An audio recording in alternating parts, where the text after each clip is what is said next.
ব্রাহ্মণবাড়িয়ার আখাউড়ায় আগুনে পুড়িয়ে হত্যার শিকার নারীর পরিচয় মিলেছে। হরলুজা নামের ওই নারীর বাড়ি উপজেলার হীরাপুর কলোনিতে।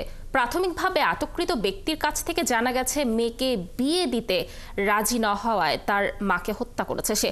তবে পুলিশ বলছে মাদকাসক্ত হওয়ায় আটককৃত ফারহান রনি উল্টোপাল্টা তথ্য দিচ্ছে।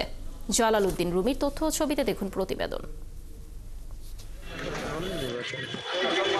মঙ্গলবার সকালে আখাউড়ার রহিমপুর গ্রামে যুবলীগ নেতা শাহনিয়াজ ভূঁইয়ার বাড়ির একটি পরিত্যক্ত টিনের ঘর থেকে ধোঁয়া বের হতে দেখেন এলাকার কয়েকজন। এ সময় তারা সেখানে ফারহান রনি নামের এক ব্যক্তিকে বসে থাকতে দেখেন। জিজ্ঞাসা করা হলে সে জানায় শুকনো পাতা পুড়িয়ে ফেলা হচ্ছে, কিন্তু সবার সন্দেহ হলে আরও ভেতরে গিয়ে ওই গর্তে একটি মৃতদেহ দেখতে পায় তারা। মৃতদেহের শরীরের বেশিরভাগ অংশ পোড়া ছিল।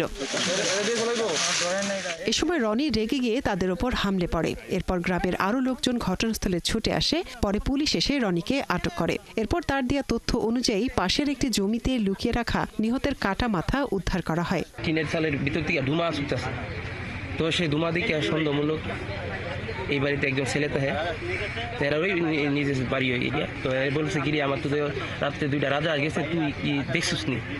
সে বলছে না। তো ওখানে ধুমা কিসের জন্য টিনে করে দিতে? তো এর হাতা ফুতা ফুটে রাখছি, তো এমনি ধুমা ছুটতেছে। পুলিশে গিয়ে তদন্ত মতো কইরা যে যাতে সরকারের কাছে আমাদের আবেদন না আসামিরা ফাঁসি দিও, আমি আর খুঁজতেছি না। যারা এই ঘটনা করছে তাদের ফাঁসি দেয়। পুলিশ জানিয়েছে প্রাথমিকভাবে আটককৃত রনি ঘটনার সাথে সম্পৃক্ততার কথা স্বীকার করেছে। তবে মাদকাসক্ত হওয়ায় সে নানা তথ্য দিচ্ছে।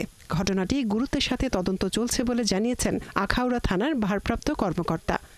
ভিকটিমের স্বামীর সাথে আসামির বাবা বা তার দাদা ওদের সাথে পারিবারিক সম্পর্ক আছে এবং কোনো ওই ধরনের কোনো খুব বা কোনো পূর্বশত্রুতার কোনো কিছু আমরা পাই নাই।